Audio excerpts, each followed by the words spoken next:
Bate outra vez, com esperanças no meu coração, pois já vai terminando o verão. Enfim,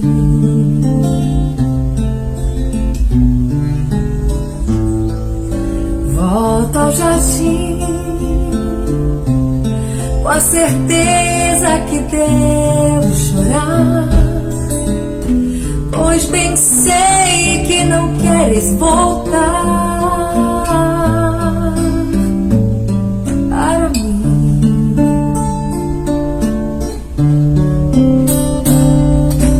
Queixo-me as rosas, que bobagem, as rosas não falam, simplesmente as rosas exalam o perfume que roubam de ti. Ai, devias vir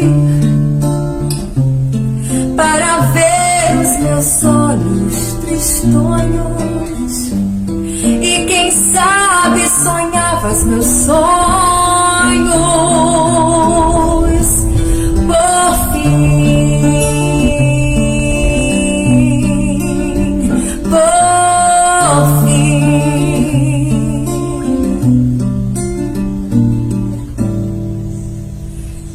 Volto ao jardim com a certeza que devo chorar, pois bem sei que não queres voltar para mim.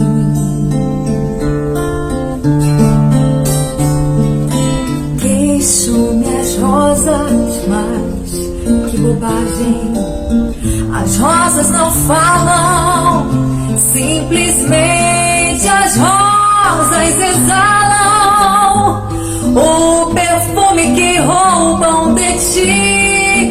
Ai,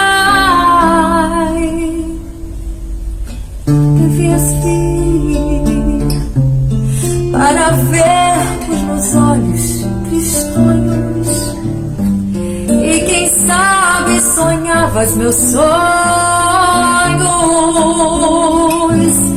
por fim.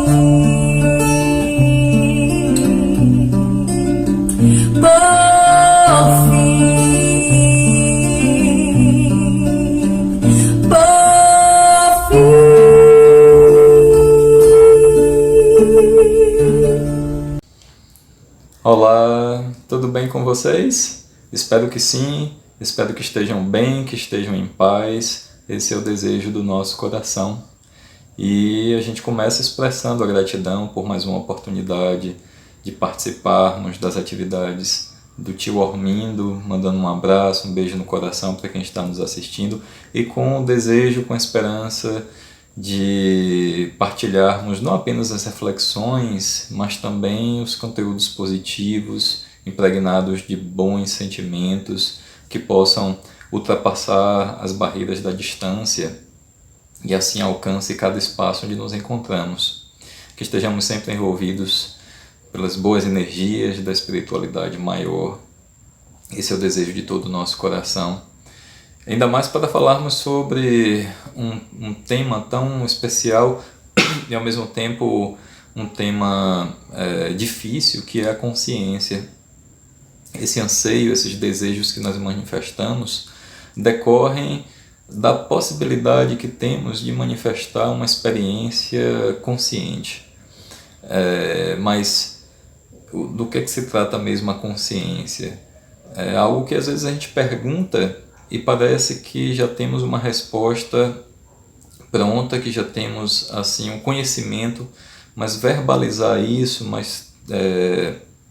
elaborar um conteúdo não é algo tão simples. Então, se nós pensarmos sobre o que é a consciência, embora a nossa nesse momento a nossa intenção não seja de dar um conceito pronto e acabado, mas conversar sobre a consciência é algo que diz respeito a conversar sobre si mesmo, sobre o que nos constitui, sobre o que nos identifica, sobre o que de fato faz da nossa experiência algo diferenciado, algo que, portanto, se refere à construção de uma história, a um senso de individualidade. Se a gente perguntar quem somos, não basta a identidade, não basta o nome. Nós contamos nossas histórias. Nossas histórias e quem faz parte delas, as situações que vêm à nossa memória. E nós temos conhecimento disso. Nós temos a possibilidade, ao evocar essas memórias, de conhecê-las. Elas não estão perdidas em nós mesmos, elas podem ser acessadas, encontradas, acessadas, revividas, e estarmos assim experimentando uma sensação íntima que é diferenciada justamente por conhecermos, por sabermos o que está nos acontecendo. Portanto, termos um conhecimento de nós mesmos, esse senso de si mesmo. Inclusive, um neurocientista português chamado Antônio Damasio, ele escreve um livro cujo título é O Mistério da Consciência. Vejam que no título desse livro, a consciência já é tratada como um mistério, inclusive em um estudo que é de base científica, um estudo que tem as contribuições da neurociência, das ciências cognitivas, que são contribuições realmente importantíssimas, mas de fato a consciência permanece um mistério. Tanto é assim que até mesmo no campo da ciência, o estudo sobre a consciência, podemos dizer que é algo recente, e não é fácil, não é simples, pela sua natureza considerada mais subjetiva. Tanto que um filósofo, que é um filósofo conhecido justamente por tratar em seus escritos da mente, um filósofo da mente, chamado David Chalmers, que é um australiano, ele escreve um livro que é A Mente Consciente.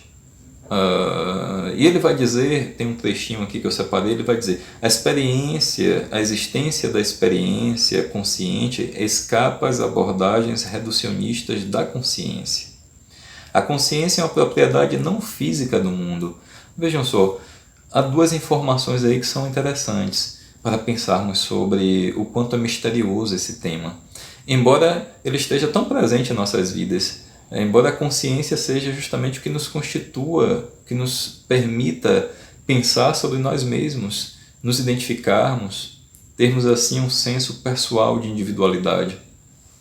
Então, quando ele diz a consciência, a existência da experiência consciente escapa às abordagens reducionistas da consciência. As abordagens reducionistas aí se referem a uma abordagem materialista, a forma reducionista, mas materialista, de ver o mundo, de ver a vida, como se fosse tudo uma grande máquina com suas engrenagens, e pudéssemos assim estudar e ver cada parte, cada engrenagem que vai constituindo essa grande máquina. E assim a gente tem a possibilidade de reduzir os estudos, de ver uma peça maior, depois para peças menores, outras peças ainda menores nos seus componentes, e assim criamos uma capacidade de especialização, de compreender essas mínimas partes, mas nesse sentido há uma perda do que está se apresentando em sua totalidade, do todo. Então essa é uma forma reducionista de ver a vida, de ver o mundo, e a consciência não pode ser estudada dessa forma, considerando o que está aqui dito por esse filósofo. Tanto é assim que ele vai dizer logo depois: a consciência é uma propriedade não física do mundo. Olha só, se é uma propriedade não física, como é que podemos estudar com base em técnicas, em métodos que não conseguem ainda apreender essa sua propriedade não física. Mas é claro que são os métodos, são as técnicas que estão disponíveis, e é o que a gente usa normalmente, no campo da ciência. Mas o fato, e isso é que é interessante, é que o estudo sobre a consciência ainda é algo que está envolto em mistérios e perspectivas das mais diferentes. Quando a gente fala do ponto de vista do Espiritismo sobre a consciência, nós podemos perguntar o que é a consciência do ponto de vista espiritual. Será que tem uma resposta precisa para isso? Ao pensarmos nas fontes do conhecimento espírita, na fonte de saber espírita, que vem justamente da possibilidade de diálogo com os espíritos, da comunicação com os espíritos, através da ponte sagrada, que é a faculdade mediúnica, nós vamos encontrar na referência básica ao Livro dos Espíritos a questão 623, quando Kardec pergunta, é o capítulo sobre a lei natural ou a lei divina. A lei divina ou lei natural? Lei de Deus ou lei natural? Que é logo o primeiro capítulo do terceiro livro, que vai tratar das leis morais. Kardec então pergunta na questão 623, onde está escrita a lei de Deus? E a resposta é muito resumida, é muito concisa, é muito precisa. Os espíritos dizem, na consciência. Olha como é interessante. Diante dessa pergunta, nós temos uma resposta que é taxativa. Na consciência. A lei de Deus, segundo os espíritos que se comunicaram à época de Kardec, que deram a ele, portanto, a base para apresentar essa pergunta com a sua consequente resposta. Então, os espíritos vão dizer que a lei de Deus está escrita na consciência. Logo, se não tivermos consciência, então aí não temos a lei de Deus presente e sendo operacionalizada e funcionando. Mas como estamos fazendo a referência de um capítulo que trata de leis morais, estamos falando assim das leis de Deus presentes na consciência ampliada, numa consciência que manifesta justamente esse senso de individualidade, numa consciência que nos leva ao mundo da ética, a esse lugar, a esse ethos que é particular da nossa forma de viver e a partir daí de como vamos nos organizando, pensando em nossas buscas, em nossos anseios. Como diz, já que estamos falando um pouco de ética nesse momento, como diz Aristóteles no seu livro A Ética Nicômaco, o que buscamos é a felicidade. Mas como encontrar a felicidade? E aí então ele vai dizer o caminho através das virtudes. Mas o que são as virtudes? E desse modo ele vai então construindo no seu discurso as proposições que estão na sua obra sobre a ética, que é um dos clássicos desse assunto, uma referência básica. Então, uma das obras que vai tratar sobre a ética, ele é interessante que começa, portanto, fazendo essa reflexão e colocando que a nossa busca mais fundamental, o nosso anseio é por uma realização de felicidade. Mas a felicidade, conforme coloca Aristóteles, se realiza através das virtudes. E aí pensar então que são as virtudes. Então veja que é uma manifestação da consciência pensando sobre a vida e nas realizações que nascem a partir da própria estrutura consciente desenvolvida. É inseparável, nesse sentido, nós pensarmos, como dizem os espíritos, na lei de Deus e na consciência. Nesse sentido, quanto mais desenvolvida a nossa consciência, significa que mais desenvolvida também em suas particularidades ou em sua amplitude, é a lei de Deus. Quanto mais desenvolvemos a nossa consciência, maior a presença de Deus em nossas vidas. Aí então vem justamente a necessidade de pensarmos sobre o despertar da consciência. Mas ainda não pensamos, pelo menos não há ainda uma definição precisa sobre o que é consciência. Aí eu recorro mais uma vez a Antônio Damasio, no seu livro Mistério da Consciência, já que os espíritos eles não dizem, Kardec não pergunta o que é consciência. E aí nós não temos uma resposta nessas obras básicas, nós não vamos encontrar uma resposta consolidada sobre o que é a consciência do ponto de vista espiritual. Antônio Damasio vai dizer no seu livro, O Mistério da Consciência, que, deixe-me só aqui recuperar, ele vai dizer: a consciência é a parte da mente relacionada ao sentido manifesto do self e do conhecimento. A consciência é a parte da mente relacionada ao sentido manifesto do self, de si mesmo e do conhecimento de si mesmo. Tá? Então, conhecer a si mesmo, o sentimento de si, conhecer a si mesmo, significa consciência. Talvez não seja um conceito, como eu disse, não tem um conceito preciso, não tem um conceito que seja capaz de atender a todas as nossas demandas de compreensão, mas é um conceito interessante porque ele se refere justamente a essa capacidade de nos identificarmos. Essa capacidade, como diz, uma parte da mente relacionada ao sentido manifesto do self, ao sentido de si mesmo e do conhecimento, de conhecer a si mesmo. Então, saber de si mesmo, conhecer a si mesmo, representa a consciência. Mas o quanto nós sabemos sobre nós mesmos? O quanto a nossa consciência é desenvolvida? Se pensarmos no que os espíritos colocam acerca do processo de formação da vida, nós vamos encontrar, e de tudo que existe, nós vamos encontrar dois princípios fundamentais como base de tudo: espírito e matéria. Eles vão dizer, os dois se complementam. Não é possível pensar em espírito sem matéria e matéria sem espírito. Pois, para que a vida possa emergir, é necessário não apenas a matéria e não apenas o espírito, mas a integração entre espírito e matéria. De modo que, com a presença do espírito, o espírito com E minúsculo, tá bom?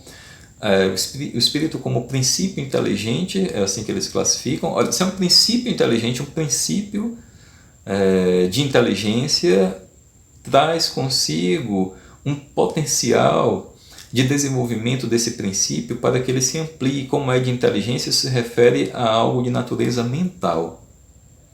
Então vejam, é um princípio inteligente e a matéria, na medida que esse princípio inteligente interage com a matéria, há a possibilidade da emergência da vida em contextos que são propícios a isso. Então, um contexto propício, como nesse planeta, a interação entre espírito e matéria começa a dar origem às primeiras formas de vida, as formas mais simples. E aí nós podemos falar de consciência. Interessante é que, por exemplo, no livro No Mundo Maior, Calderaro vai dizer a André Luiz que há uma relação que se estabelece desde a ameba como um organismo vivo simples até o homem, até o ser humano. E ao falar isso, há uma concordância, há um reforço do que está no Livro dos Espíritos, quando Kardec vai, na organização feita, colocar um capítulo específico sobre os três reinos, vegetal, animal e hominal, assim classificado. E lá, diante das perguntas feitas aos espíritos, há também uma afirmação que é muito interessante, que é: tudo é transição na natureza. Tudo se encadeia por liames que ainda não podeis compreender. Isso é a informação dada por espíritos, dizendo justamente que existe essa teia da vida, esse encadeamento que integra todas as coisas e que cria uma solidariedade de vida a vida. Qual foi o nosso passado?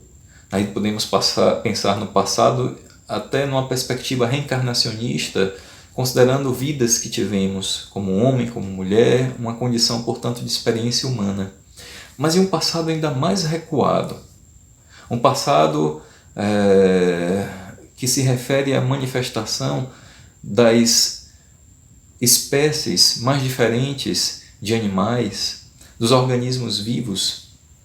É um passado que está em nós mesmos. Mas você pode dizer, eu não tenho interesse nenhum nisso. Não quero saber se eu fui um primata, quando eu fui, qual a memória disso, não há o menor interesse. Tudo bem, não tem problema caso não exista esse interesse. Mas é só para pensarmos, é uma reflexão que nos ajuda inclusive a entender o modo como nossa consciência vai se estruturando, como ela vai se desenvolvendo, como ocorre então esse despertar da consciência. Porque se a lei de Deus está em nossa consciência, nós temos a necessidade, que inclusive se apresenta como uma necessidade inata de desenvolvimento da consciência, de um despertar contínuo da consciência, para que Deus se faça presente. Que a gente possa dizer como Jesus, eu e Deus somos um. De vivenciar esse reino de Deus, essa condição plena, essa condição misteriosa e grandiosa que excede todos os limites que nós conseguimos pensar e até aqueles que são inimagináveis.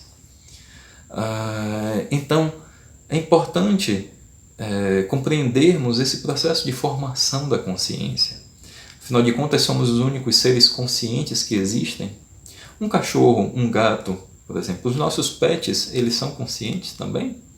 Tem consciência? E quem tem seu animalzinho vai dizer, não, tem, meu cachorrinho, ele tem consciência, ele interage, ele demonstra inteligência, demonstra afeto, demonstra, portanto, uma vida mental que nos leva a pensar sobre a manifestação também de consciência nas demais formas de vida, especialmente nos organismos mais complexos, que permite, assim, de algum modo, uma expressão de linguagem, alguma interação, ainda que não seja dentro da linguagem humana, ou especificamente dentro da linguagem humana.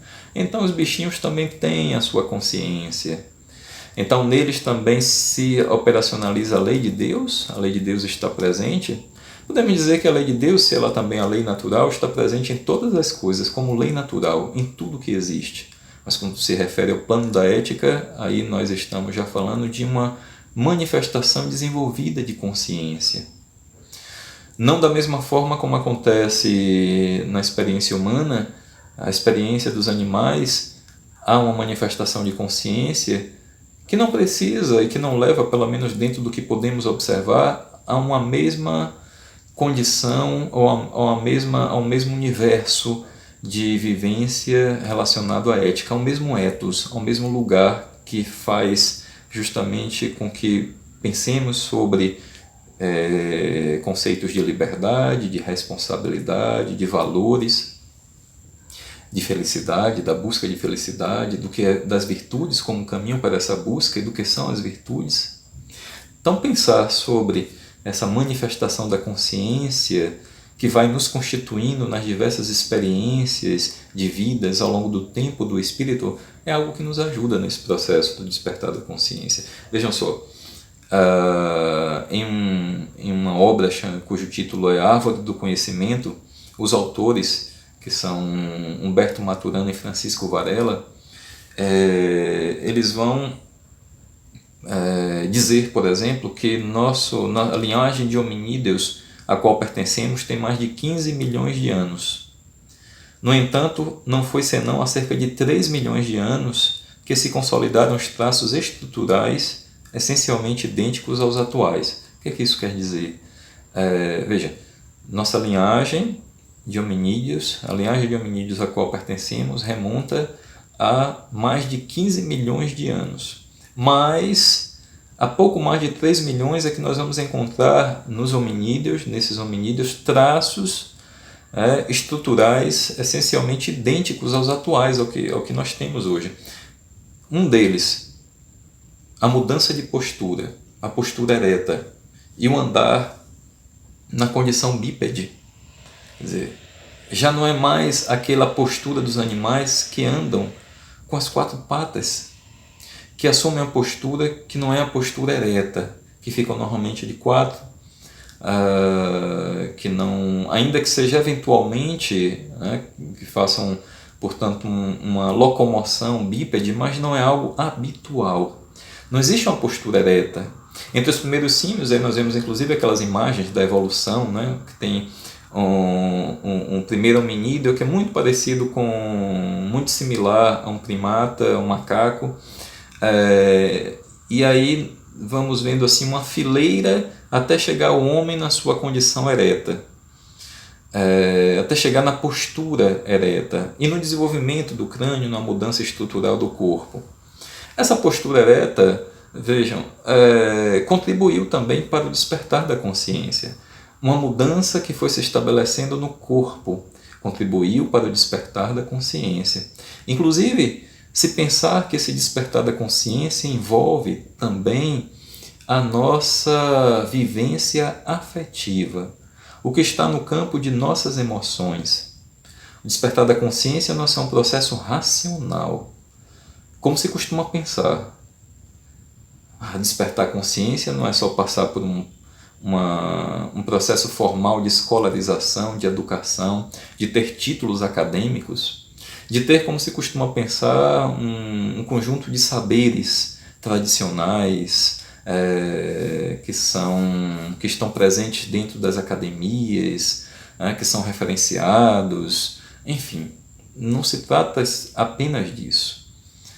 Desenvolver a consciência, o despertar da consciência, diz respeito também às nossas experiências afetivas, diz respeito ao que está no campo de nossas emoções, de nossos sentimentos.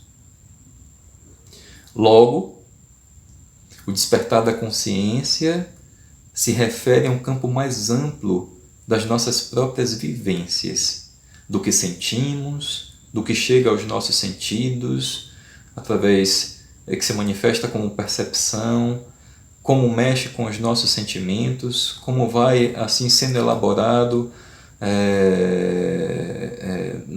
diante da própria faculdade do pensar, de tentar compreender as coisas. Então, nesse sentido, se nós pensarmos nesse exemplo, vejam, a mudança do corpo leva, portanto, a um despertar na consciência. Por quê? Porque a mudança do corpo vai levar a uma nova forma de sentir, a uma nova forma de relacionamento, e a partir daí há uma constituição que também se diferencia no plano da própria consciência, uma vez que ela começa a se ampliar. Como é que isso acontece? Se nós pensarmos que ao assumirmos uma postura ereta, se pensarmos nos hominídeos, isso não aconteceu repentinamente, não é?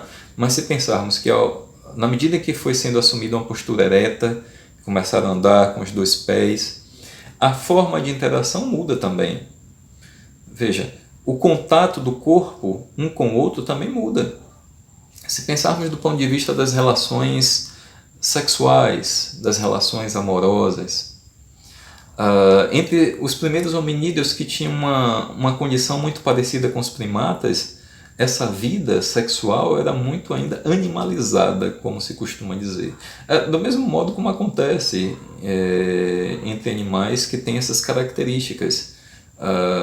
Não há um clima romântico, não há uma interação que envolve sentimentos que estão presentes, por exemplo, na forma de relação amorosa da experiência humana. Na medida que esses hominídeos vão assumindo uma postura ereta, há a possibilidade de novas formas de contato. Porque, na medida que eu passo a assumir uma postura ereta, essa região frontal, a região do meu rosto, do meu tórax, do meu abdômen, essas regiões elas ficam mais expostas, ficam mais disponíveis, inclusive ao contato. Aí se pensarmos como o abraço ele vai se constituindo, como vai ficando mais fácil o abraçar.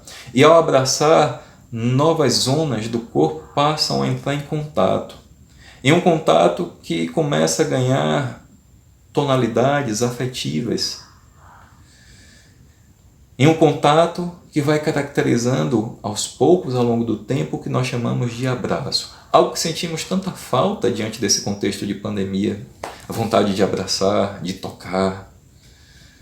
Então, com uma mudança no corpo, nós temos assim a ocorrência de novas formas de interação. E se pensarmos ainda de um modo até romântico, né, na descoberta do beijo, ao assumirmos uma postura ereta, então fica mais fácil essa relação, que é uma relação que envolve regiões que inclusive eram protegidas e destinadas a uma experiência mais amorosa, vamos dizer assim, das mães com seus bebês, com seus filhotes.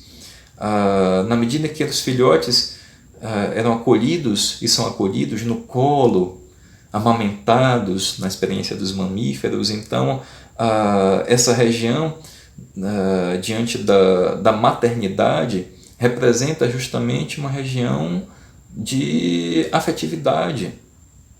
E aí então, quando se assume uma postura ereta, a possibilidade assim de dar colo, de tocar coração com coração.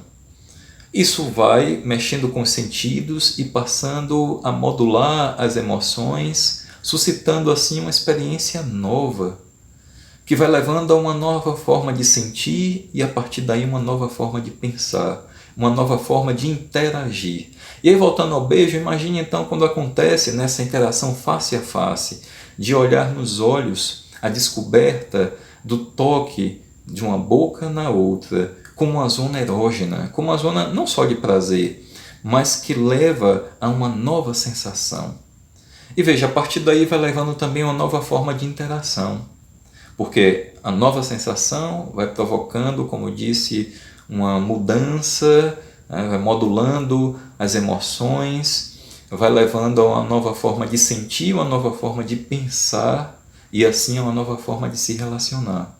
Criando até o próprio senso de pertença, de família, do gostar mais profundo pelo outro, de reconhecer-se no outro, na individualidade de cada um, de ver que eu sou eu e o outro, é diferente. Tanto é assim que o próprio estudo da consciência, nesse sentido do self, nesse sentido de si mesmo, quando se pensa nos animais, é algo que envolve alguns testes que são muito simples, mas que podem demonstrar se existe ou não consciência. É o uso do espelho, por exemplo. Você coloca um espelho diante de um primata, de um golfinho, como já fizeram também. Se verifica com a reação do animal ao ver sua própria imagem. Se no seu comportamento é possível inferir que ele está ali vendo um outro animal e considera aquela imagem como se fosse um outro animal, ou passa nessa interação a compreender que está vendo a si mesmo. Aí fizeram testes, por exemplo, no caso de primatas, logo depois de se olharem no espelho, pegavam alguns primatas e passavam a tinta circulando os olhos, por exemplo. E aí deixavam esses primatas, mais uma vez, nos seus espaços com os espelhos, e aí aqueles que estavam com a tinta circulando o olho, quando olhavam para o espelho, demonstravam assim um comportamento muito peculiar, muito interessante, de levar a mão e tocar na região que havia sofrido uma mudança. Isso indica um sentido de si mesmo, de perceber a sua própria imagem, de perceber que há uma diferença nela. Então, olha como a consciência é algo que tem uma gradação. A consciência ela vai se desenvolvendo, ela vai se expressando nas manifestações mais variadas da vida e ganhando um grau de complexidade na medida em que os organismos vão se tornando mais complexos. E aí, voltando ao que os espíritos dizem, tudo se encadeia na natureza por liames que ainda não compreendemos. E com a presença do princípio espiritual, nós vamos assim tendo a oportunidade de nos elaborarmos, de nos desenvolvermos. Isso nos faz, ou nos traz a lembrança do que diz Leon Denis no seu livro O Problema do Ser, do Destino e da Dor, se não me falha a memória. Ele vai dizer: o espírito dorme no mineral, se agita no vegetal, sonha no animal e acorda no homem.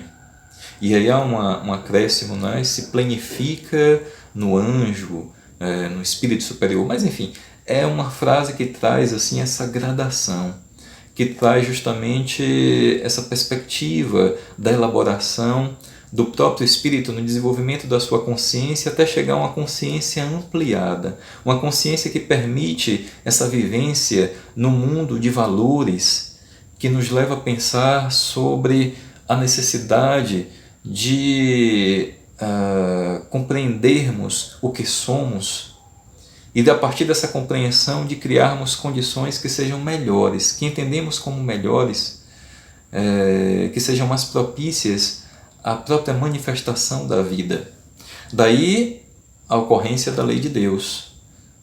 A ocorrência da lei de Deus de um modo ainda mais significativo. Não é que ela não esteja presente nos demais animais, mas na medida em que a consciência vai sendo despertada, a lei de Deus também vai se ampliando. Deus vai se fazendo mais presente. Nós vamos passando assim a fazer uso de nossas faculdades mais desenvolvidas, como é o caso da linguagem, que nos permite um processo de interação. E a linguagem que nos permite pensar sobre a consciência é a linguagem que nos permite essa interação, que enriquece o nosso pensar sobre a consciência. Estamos interagindo, estamos aqui usando justamente um sistema de comunicação que nos permite partilhar reflexões, partilhar conteúdos que são não apenas racionais, mas também afetivos. Como estamos nos sentindo? Quais as sensações que estamos experimentando? De cansaço, de sono? Espero que não, tá bom? Mas se for, tudo bem, não tem problema. É normal, faz parte da natureza humana, da nossa condição, sem qualquer problema. Nós podemos ter várias sensações, mas o que é que estamos experimentando agora diante dessa partilha?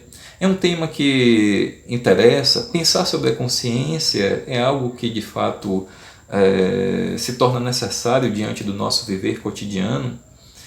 Eu acho interessante esse propósito, já que eu citei o livro Árvore do Conhecimento, de Maturana e Varela, Humberto Maturana e Francisco Varela. Eles vão utilizar, para falar sobre um aspecto fundamental da consciência, eles vão utilizar uma imagem que foi de uma pintura de Hieronymus Bosch. Foi um pintor que viveu entre o século XV e XVI. É mais conhecido por na verdade, sua obra mais conhecida, ao que me parece, é A Ascensão dos Eleitos, que é uma tela que mostra o chamado o túnel, aquele túnel que é representado, que costuma ser descrito nas experiências de quase morte. Então, a ascensão dos eleitos, a ascensão das almas eleitas, e ele representa dessa forma. É interessante porque mostra como é antigo, né? Como é antiga essa representação simbólica da transição da morte por meio de um túnel. Então, um túnel de luz. Hieronymus Bosch fez essa tela, mas também tem a outra, que é o Cristo coroado com espinhos. Nessa tela que mostra, o nome já diz o que é, o Cristo coroado com espinhos. Jesus sendo maltratado pelos homens, né? E aparecem 4 homens na imagem. Um deles, é claro, segurando a coroa de espinhos para colocar em Jesus, e os outros fustigando Jesus de alguma forma. É interessante que aparecem, as expressões são rudes, expressões grosseiras, diante de uma expressão serena, tranquila de Jesus. E é um personagem que está num canto inferior dessa tela que puxa o manto de Jesus. E essa personagem ela é destacada por esses autores, e eles vão dizer, numa interpretação que eles fazem, que ao puxar o manto de Jesus para o chão, para baixo, ele está assim querendo, numa representação da corrupção do vício, tentando Jesus para o vício da tentação, ou melhor, da certeza. É tanta tentação, então para o vício, a tentação da certeza. Eles dizem assim, por exemplo, ele segura Jesus pelo manto e o atrai para o chão, agarra-o e restringe a sua liberdade, exigindo sua atenção. Parece-lhe dizer, olha aqui, sei do que estou falando, é a tentação da certeza. E o que é que isso tem a ver com consciência? É porque a tentação da certeza, segundo esses autores, é um problema relacionado à consciência. No sentido que a consciência demanda um exercício de conhecimento de si mesmo. Se tem certeza, nós temos assim uma barreira. Logo, a tentação da certeza é uma barreira, é um problema no que diz respeito ao despertar da consciência. A certeza que se traduz aí como crenças, como posturas dogmáticas, inflexíveis, que não cedem justamente com as mudanças que são naturais com o tempo, com o processo constante de aprendizado, de renovação que nós precisamos ter.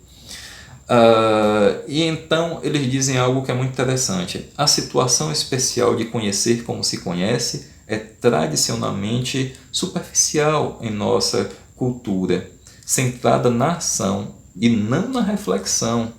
Veja, a situação especial de conhecer como se conhece, conhecer como nós conhecemos, é algo que é superficial porque está centrada na ação e não na reflexão.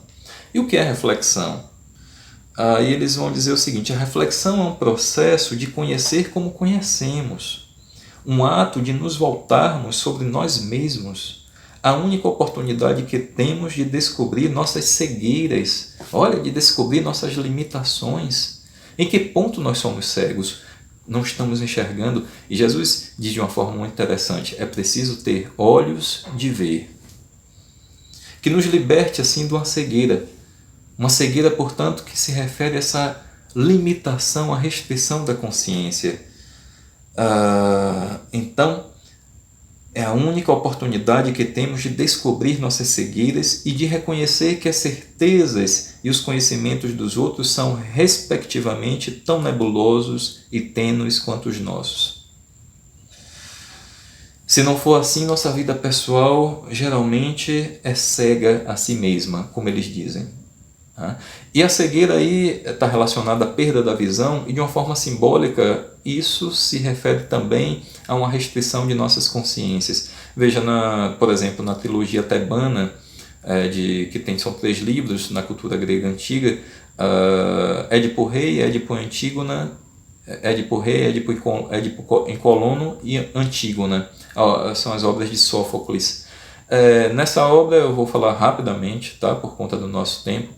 Mas Édipo, ele mata o próprio pai, sem saber que era o pai, mas acaba matando o pai, e depois acaba desposando a mãe, sem saber que era a mãe. Então olha que história trágica, alguém que mata o pai, depois se casa com a mãe, sem saber que era o pai e sem saber que era a mãe. Só que depois ele descobre, ele passa a ter conhecimento de que havia matado o próprio pai, de que havia se casado com a mãe e tido filhos com a mãe. Aí então Édipo ele acaba entrando no processo de dor tão profunda que não resiste ao trauma, não resiste justamente à dor que esse trauma lhe provoca, e ele então fura os próprios olhos, como uma forma de perder a visão, mas de algum modo obscurecer a consciência, porque dói, é uma forma de se alienar. Há uma outra, a gente pode falar de uma referência que é mais próxima, nordestina. Luiz Gonzaga, com sua música Assum Preto, vai dizer: Assum Preto verve solto, mas não pode avoar, 1000 vezes a sina de uma gaiola, desde que o céu pudesse olhar. Veja, do que adianta então a liberdade física? Não tem gaiolas, mas se há uma restrição da capacidade de ver o mundo, de ver a beleza do mundo, da manifestação mais plena da consciência, de modo que se a prisão da consciência existir, ela é muito pior do que a prisão do próprio corpo. É uma prisão muito mais dramática, muito mais sofrida, que dói para além de qualquer dor que exista no corpo. Então, como é interessante esses autores colocarem que o despertar da consciência, conhecer sobre conhecer, envolve reflexão. E se não refletimos, apenas agimos, reagimos, então isso empobrece nossas vidas e cria barreiras para o despertar de nossas consciências. Isso vai nos levando, inclusive, a situações de vida que podem gerar traumas que são profundos, traumas que deixam marca nesta vida e para além dela. A propósito disso, tem no livro No Mundo Maior, que eu cheguei até a citar, eu vou falar também de forma muito breve, há um momento em que André Luiz, que é quem escreve esse livro através da mediunidade de Chico Xavier, André Luiz está sendo orientado por um espírito chamado Calderaro. E eles vão para um hospital para atender a um enfermo. E chegando lá, o nome desse enfermo é Pedro. Calderaro começa a atender a Pedro e junto de Pedro tem um espírito, que é Camilo. Os dois numa condição de enfermidade, numa condição de degradação, de adoecimento. E Camilo se apresenta, como nós costumamos chamar, de obsessor, se apresenta como obsessor. E de forma muito breve é contada a história dos dois. Pedro trabalhou durante um tempo na sua vida com Camilo, começou muito jovem, muito novo, e Camilo era um comerciante e ensinou muitas coisas a Pedro, acolheu Pedro, mas nunca deu a ele uma retribuição material em termos de salário que correspondia ao seu trabalho.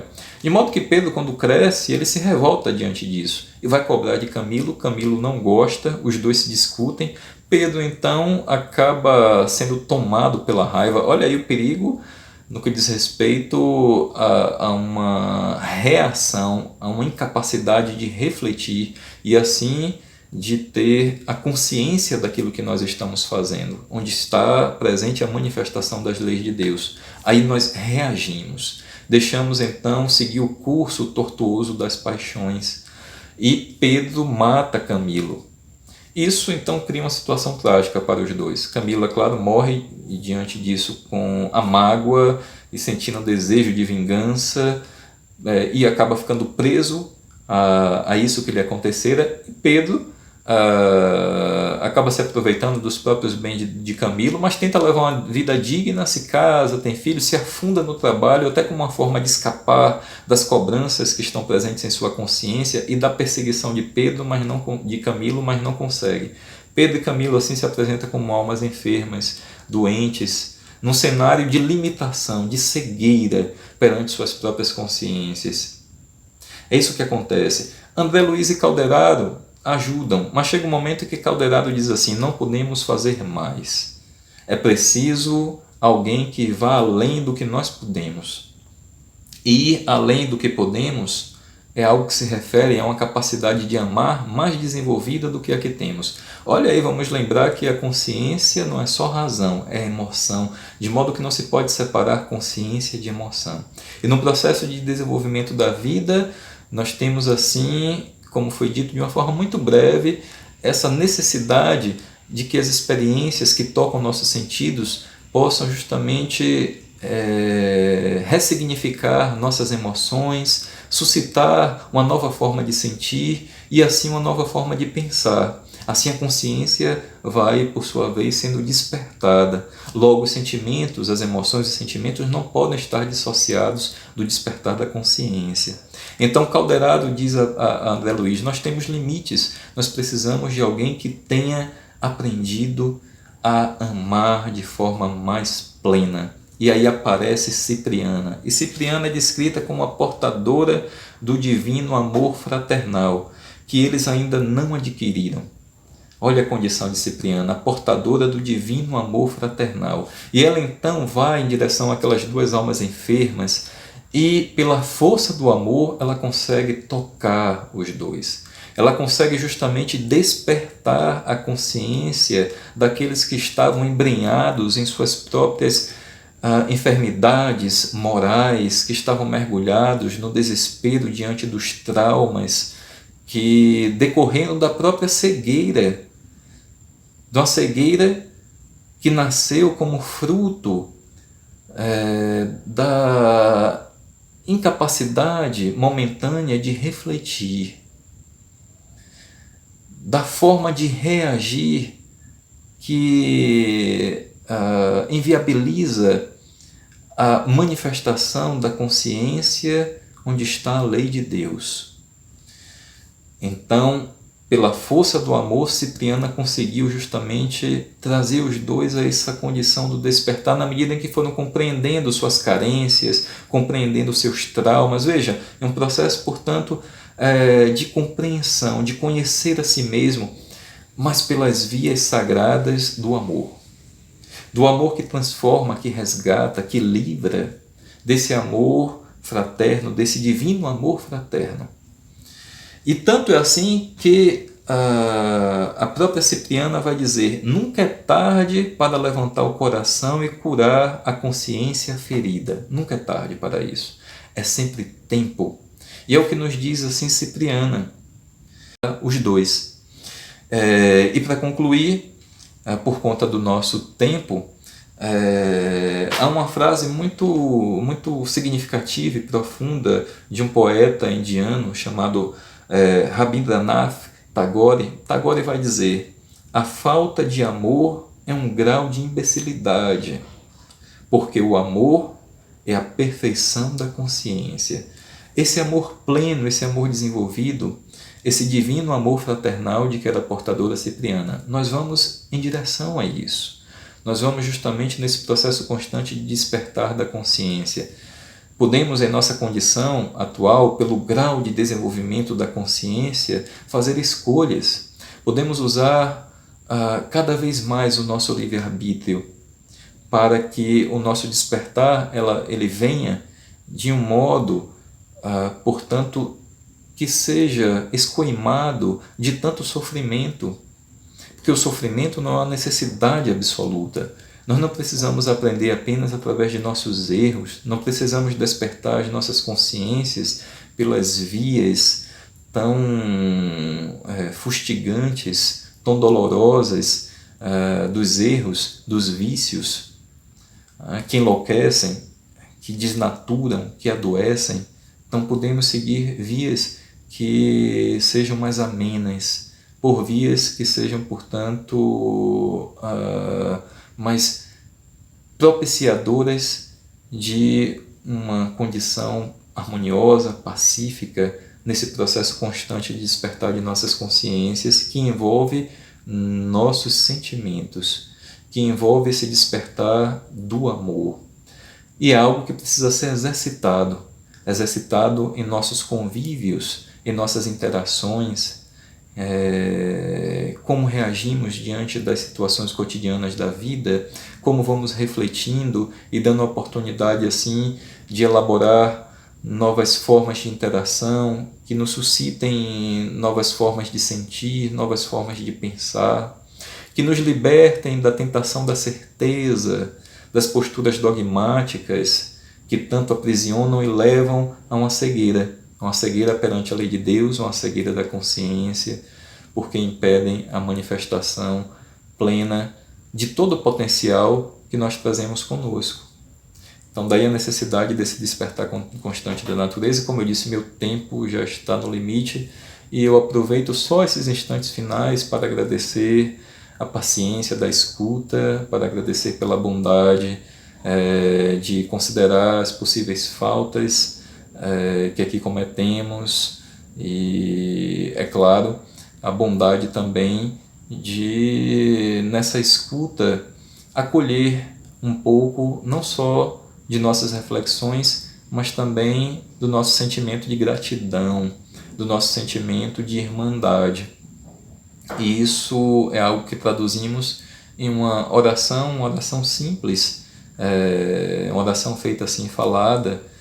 Só fechamos os olhos, pois desse modo sentimos um conforto maior e a possibilidade de mergulharmos na oração como uma experiência vivencial.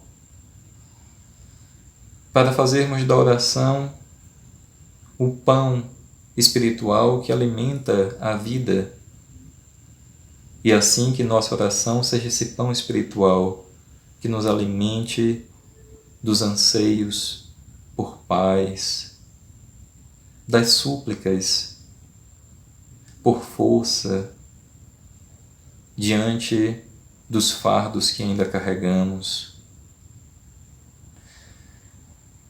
das súplicas por proteção em face aos perigos que se avizinham, por súplicas de sabedoria perante as escolhas desafiadoras da vida. E que seja também a gratidão que brota de nossos corações em direção a força maior da vida que chamamos de Deus e que evolve de Deus para inundar nossos corações de paz e assim nos sentirmos em Deus. Que Deus nos abençoe. Um beijo no coração, com a gratidão de mais uma vez aqui estarmos presentes e até uma próxima oportunidade. Oração de São Francisco.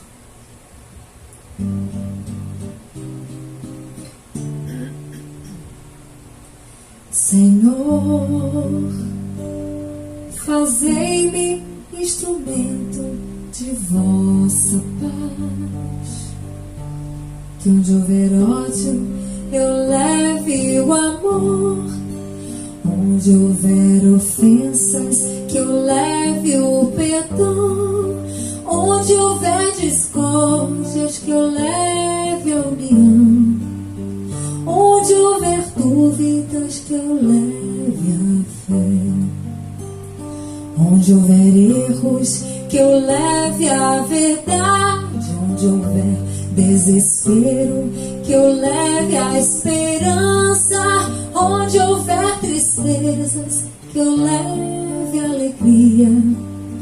Onde houver trevas, que eu leve a luz.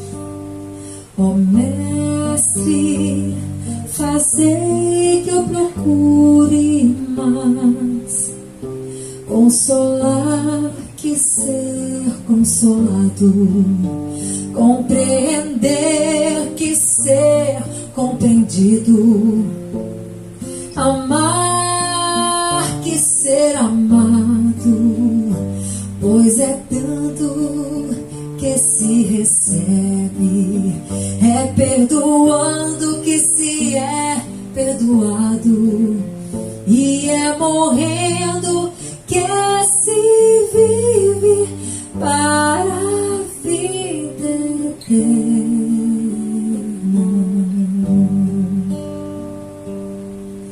Ó Mestre, fazei que eu procure mais consolar que ser consolado, compreender que ser compreendido, amar que ser amado, pois é dando que se recebe, é perdoando que se é perdoado, e é morrendo que se